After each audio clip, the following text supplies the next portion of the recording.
Si Felix Manalo, no? Si Felix Manalo ay hindi naniniwala na siya ay sugo ng Diyos noong 1914. Alam nyo ba yon? Noong nagsisimulang itatag ni Felix Manalo ang inyong sekta, hindi niya pinaniniwalaan na sinugo siya ng Diyos. Sasabihin nyo, siya ang huling sugo.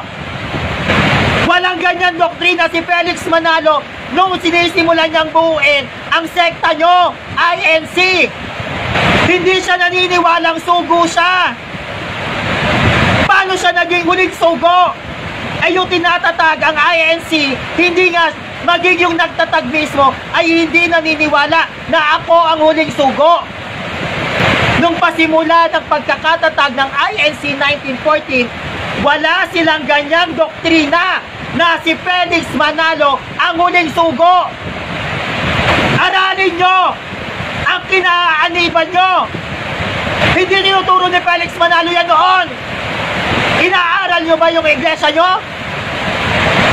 Kahit yung sinasabi nila, no, na si Felix Manalo daw ay messenger of God, hindi yan doktrina noon. Hindi naging doktrina ng INC 1914 na si Felix Manalo ang huling sugo at mensahero ng Diyos. Yan ay lumitaw 1922. Gising! Ang pagiging huling sugo ni Felix Manalo, ang pagiging huling mensahero, pagiging messenger of God niya, 1922 yan umiral. Gising! Kung talagang sugo yan ng Diyos, 1914, tinuro niya na. 1922, sumibol ang aral, Felix Manalo, huling sugo. Pero kailan tinatag ang INC? 1914. Bakit hindi niya sinabi? 1914, Felix Manalo, sugo ako. Dahil hindi siya naniniwala na siya ay sugo. 1922, sumulpot ang inyong doktrina na si Felix Manalo ay messenger of God at huling sugo. Bakit hindi niya sinabi ng 1914? Dahil yung mismong nagtatag ay hindi kumbinsido sa sarili niya.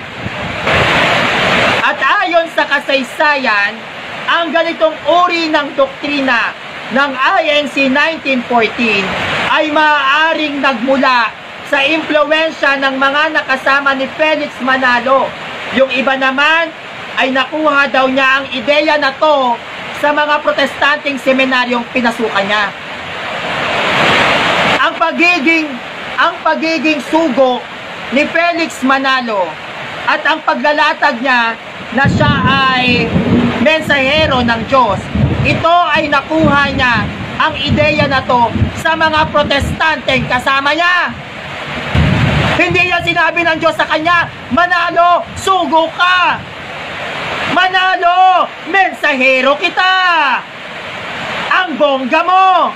Hindi ganon.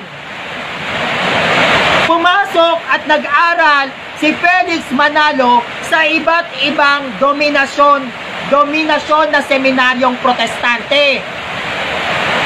At nung pumasok si Felix Manalo dito siya nakakuha ng aral na pwede pala akong tawaging messenger of God.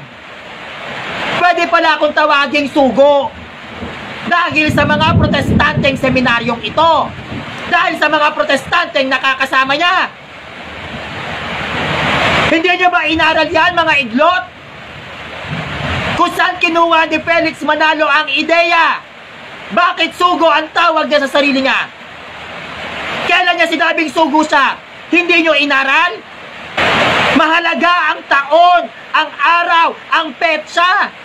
Kailan sumibol ang doktrinang ito? Dapat alam niyo yan. Hindi yung oo lang kayo ng oo, mga tanga. Tanga lang ang sumasang-ayon sa isang bagay na hindi inaral. Alam nyo dapat kailan nagsimula ang pagiging sugo. Saan nagsimula? Hindi yung oo lang kayo ng oo. Naniniwala kayo sa isang aral na hindi nyo inaral? Huwag niyong sabihin sa akin, INC, hindi niyo alam na ang pagiging huling sugo ni Felix Manalo at ang pagbansag sa kanya na siya ay messenger of God, 1922 nagsimula. Hindi niyo alam? Dapat alam niyo yan. O alamin nyo, bakit hindi sinabi ni Felix Manalo, 1914, ako ang huling sugo? Bakit hindi sinabi ni Felix Manalo, 1914, ako ang messenger of God? Alam nyo dapat yan. Sekta nyo yan eh. Latag kayo ng latag ng sitas. Sana nagtanong din kayo, bakit wala kayong sariling Biblia? Hindi yung oo lang kayo ng oo. Mag-aral. Magtanong. Hindi nyo natanong yan mga INC? Bakit ba tayong mga INC wala tayong sariling Bible? Hindi kayo nagdududa doon? Bakit kaya kaming mga INC tinawag naming sugo si Felix Manalo? Kailan kaya nagsimula yung magiging sugo niya? Magtanong! Hindi yung oo kayo ng oo, mga sulpot!